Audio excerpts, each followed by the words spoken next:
Hello and welcome back to the KCC channel. I'm Rob and I hope you're having a wonderful day today. Today we're going to jump into some Tales from Tech Support. Our first story comes to us from Unicyclic. It feels like the first time. Let's jump right in. This is a kind of introductory post to serve as a foundation for some stories that involve dealing with lost, left behind, and neglected electronic goods of all shapes and sizes. My position is a non-customer facing one in a retail environment, and though it's not the formal job description, in most stores it's understood to be the in-house broken stuff fixer. Most of what I do that's IT related is troubleshoot malfunctioning equipment such as registers, computers, and printers, and call the IT help desk for replacements under warranty or more complicated solutions like anything that requires programming or administrator access. Am I a glorified user? My previous store had been kept in tip-top shape for 20 plus years by my counterpart. I was only part-time there, but she taught me almost everything I know, and the dedicated IT for that district, current district had no such thing sadly, said our store was one of the best she'd seen. That other stores had non-working registers with scrapped parts and no logs for troubleshooting or replacement with what looked like years of neglect. In the store I was now transferring to, I'd realize exactly what was meant by that. Before my first day, I got a call asking me if I would do this off-the-floor position full-time instead of the previously discussed sales position, as their current associate just put their notice in. Being a simple sales associate had an air of romance about it that I had been looking forward to, but given my experiences over the last few years, it felt like my professional duty to help them out of a tight spot. So I agreed. I had some time before my soon-to-be predecessor's last day, so I could observe and learn the nuances of their store.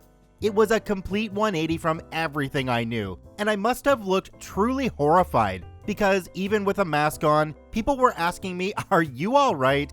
I'll spare you the non-IT details, but my first few weeks were largely focused on correcting a lot of standard practices that were not being followed, for sake of not getting fired if basically anyone decided to do an audit. One of the very first things I did do though was a quick sweep across the front end to identify and put in tickets for any non-working scan guns, pin pads, printers, cash registers, etc. This turned out to be a good decision because it earned me instant rep as someone dependable among the associates who had been putting up with issues for years. Once I became familiar with the new environment and more fluid with my basic training, I had enough free time to start deep diving a bit. My office is through the server room and a small closet type thing, both of which were filled to the brim with boxes, some of them with shipping labels going back to 2018 and notes that say "Hold for Technician," but most of it just unlabeled random electronic components for POS systems. Additionally, nooks across the front end had similar electronics haphazardly thrown into opaque plastic totes on shelves. Registers that had been scrapped for parts when others broke were being used as desks, and all registers, working and non-working, had multiple drawers being used for hoarding level storage as well. It was like a junk drawer, but the whole store was the drawer. After asking my new supervisor if I could consolidate everything in my office, I got to work decluttering and reorganizing. Putting replacement cables into labeled envelopes was easy enough. I threw away any that were used. I had dozens, but piles of scan guns and pin pads in boxes with fallen off sticky notes that just say "broken" were going to take a little longer and went into clear plastic totes for later troubleshooting. It was a long road ahead, but nothing I was doing could make it any worse. Sometimes I wonder how many thousands of dollars the store lost in warranty replacements, not sent back over 2 years or more. No matter how exhaustively I search, to this day, the occasional thing from the before time is appearing out of nowhere. Most of the stories I have that are centered around a single incident are to do with said appearing things, particularly the ones that are large in scope or endlessly problematic. I hope you enjoy my stories to come as much as I enjoy recounting them. Well, OP, I'm already loving the way you write, so let's get into your second story. I've got pin pads, they're multiplying. Let's jump right in. This story is a bit old and has mega paraphrasing. Today's agenda: 8 obsolete pin pads that were probably changed out during our front-end overhaul sometime before the pandemic took hold in the US. Our store has a forum associates can access to ask questions across the company, and I use this to ask for the best course of action for getting rid of these things, as I have never done it before.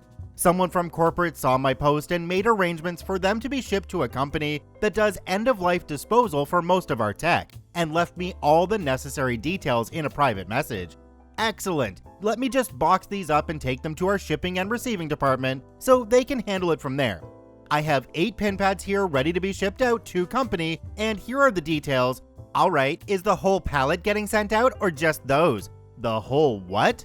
Points to a pallet in the overhead with one huge box on it. There's about 20 more just like those on that pallet from over a year ago when they did some install on the front end. Please drop that pallet for me.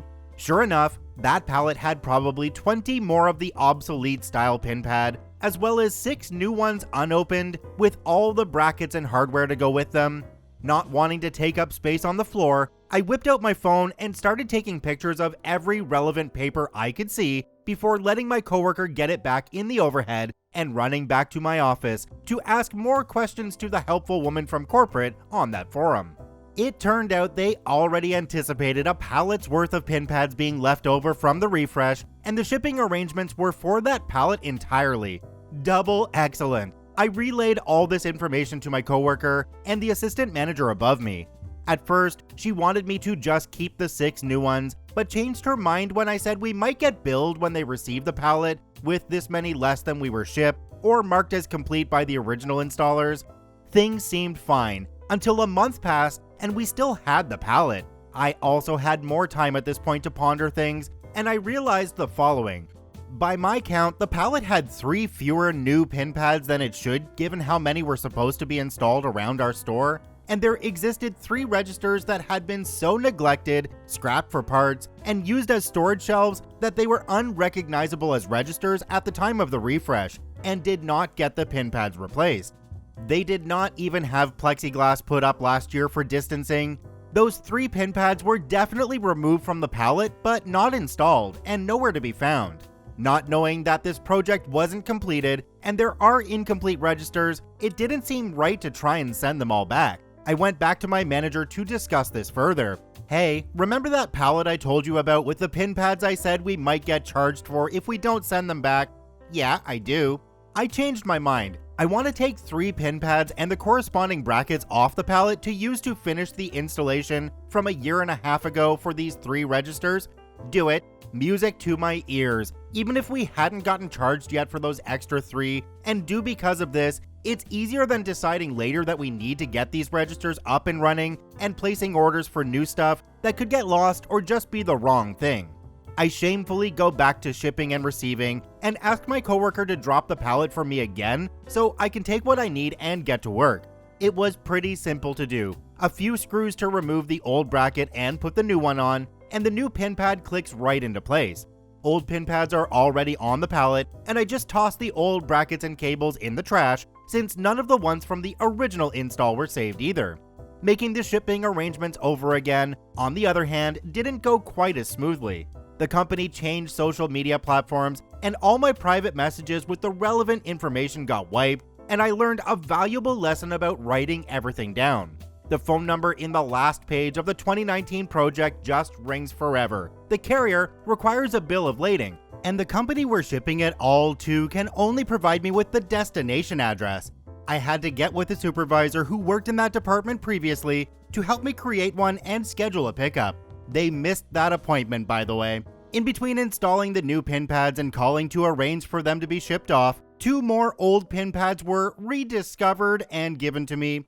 One was dug out of the manager's office during cleaning after leadership changes. The other was buried in a tool chest on a shelf I somehow missed when trying to organize everything at the end of 2020. OP, please write more stories. I want to sing more titles and just annoy the KCC viewers. It's so much fun. It really does amaze me how different stores of the same brand can be though. You can walk into one that's perfectly well organized and everything is perfect, and then walk into another one the next town over and everything is absolute chaos. It makes you wonder how the management stays in that store.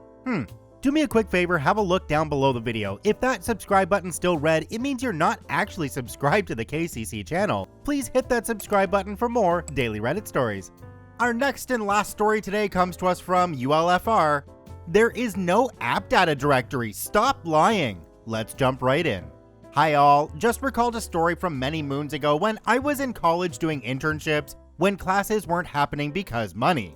This is a day and age where interns still got paid decently, and undergrads weren't considered less valuable than burger flippers. The previous internship I'd done was with the same company, but in the consumer support division, so little old ladies and so many confused boomers would call in asking for help. I didn't mind the work, but having to brief people on where the start menu was in Windows XP and 7 got tedious after the 100th time, explaining it's in the bottom left corner, not the bottom right. Started this next round super excited to work in corporate support. I thought I'd be working with my people, and it would be more technical and challenging, and less, oh my gosh, can you put someone with a brain on the phone please?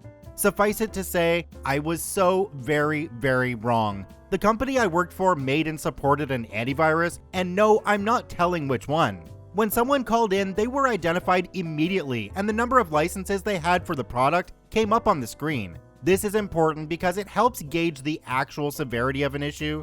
Everyone who had at least one license got helped, make no mistake. Sadly though, numbers matter, and someone with 2,000 or 10,000 clients with a mild issue would get escalated over someone with 10 who had a complete work stoppage because the antivirus got twitchy.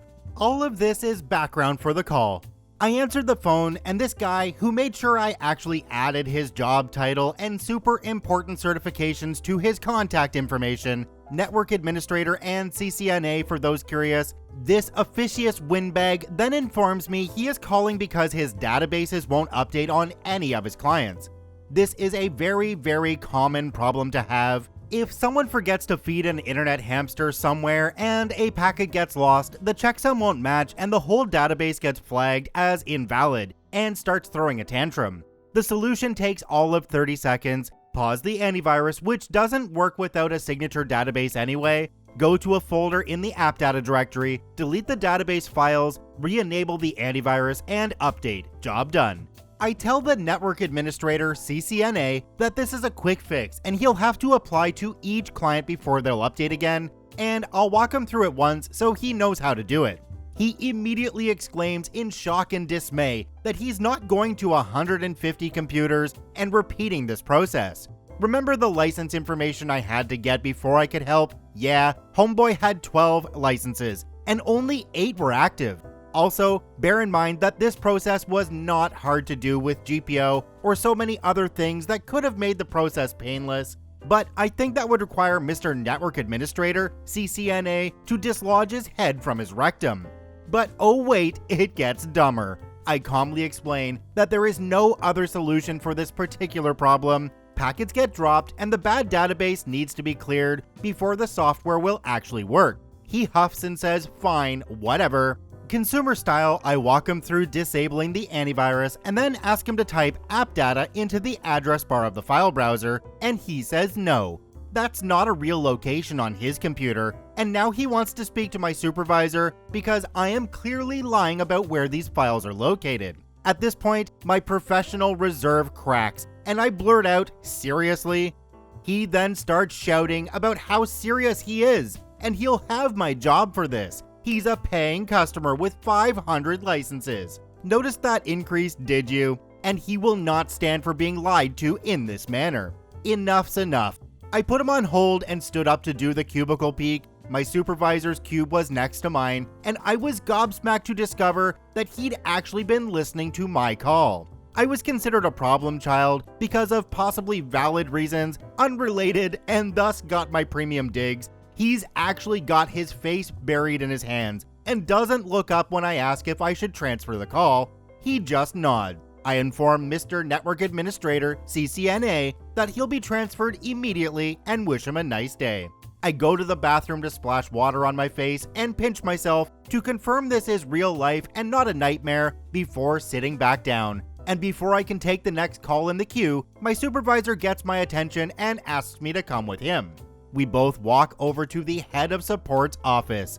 Head of Support usually had the temperament of a grizzly bear with a sore tooth and a bad case of dingleberries. Hadn't heard him actually angry before this fateful call. Mr. Network Administrator CCNA has worked himself up well into frothing rage at this point because he's been lied to 3 times by 3 different people about this nonsense app data folder.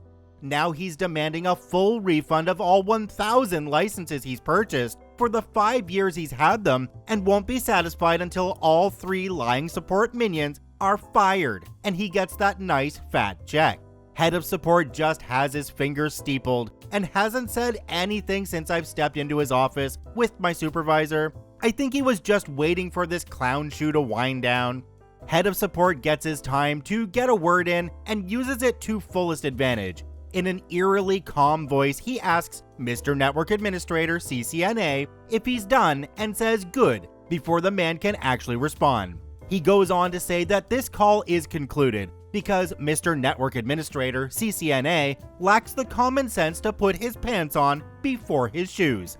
He then clearly states that an adult needs to call in to resolve this issue, and it had better not be Mr. Network Administrator CCNA, or the 3-year license they purchased a month ago will be invalidated because Mr. Network Administrator CCNA accidentally disconnected the internet while updates were running on all his clients and was too stupid to follow basic instructions and clean up his own mess.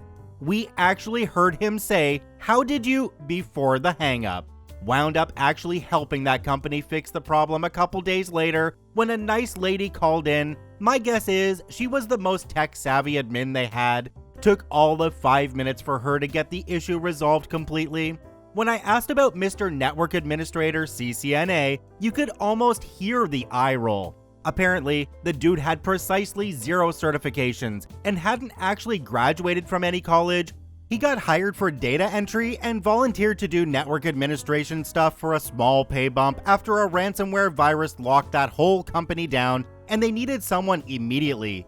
He was allowed to resign after the details about the call came to light. I think the compulsive lying might have had something to do with it. Still have no idea how Head of Support pulled that Jedi mind trick about accidentally disconnecting the internet. Kinda bothers me, but I never mustered up the courage to ask. I love how the Network Administrator CCNA didn't know where the app data folder was. This is like walking into the doctor and the doctor says, "Oh, your femur's just a lie, you don't actually have one, come on." Sounds to me like that company's probably learned their lesson and won't put somebody that unqualified into a position like that again, but I won't hold my breath. Check out both OPs at the links in the description down below. Thanks for watching, have a wonderful day, and we'll see you tomorrow.